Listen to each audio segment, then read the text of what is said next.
Teman-teman pasti tidak asing dengan lembaga bimbingan belajar. Kini lembaga bimbingan belajar semakin merajalela masuk ke sekolah-sekolah. Bagaimana sih sisi baik dan buruknya lembaga bimbel ini? Kita dengarkan nasihat Bu Eni Suwarni berikut yuk. Bimbel atau bimbingan belajar itu secara harafiah diperlukan bagi seorang pelajar.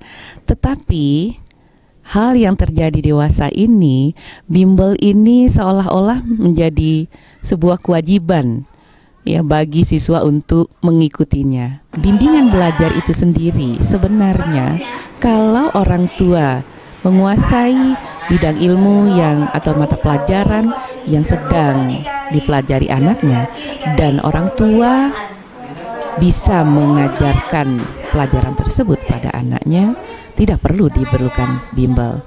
Karena proses bimbel yang saya ketahui itu lebih mengejar kecepatan anak untuk mengerjakan soal tanpa memperhatikan proses yang terjadi terkait dengan jawaban soal tersebut.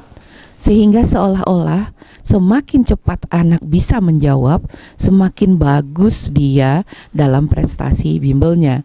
Ini yang menjadi rancu. Di dalam memahami materi pelajaran perlu mengetahui mengapa kok jadi seperti itu, apa yang menyebabkan, dan bagaimana terjadi seperti itu.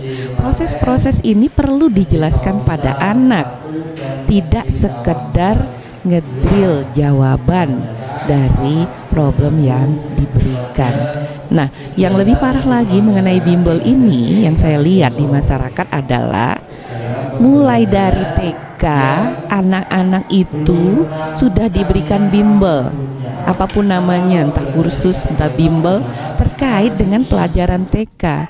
Saya kira ini sangat tidak tepat sasaran. Baik, terkait dengan bimbel sendiri, biasanya orang tua punya motivasi yang berbeda-beda. Mengapa mereka mengikutkan anaknya di bimbel?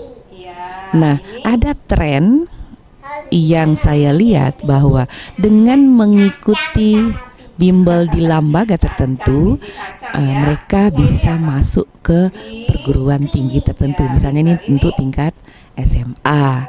Pendidikan yang mereka dapatkan di sekolah itu tidak mencukupi. Ini pertanyaan yang menurut saya agak menggelitik ya.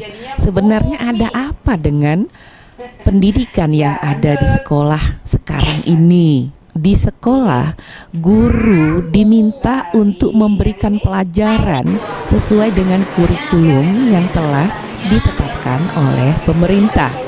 Di satu kelas itu kelasnya besar, sehingga kemampuan anak itu ada yang menonjol, ada yang kurang, dan tidak merata.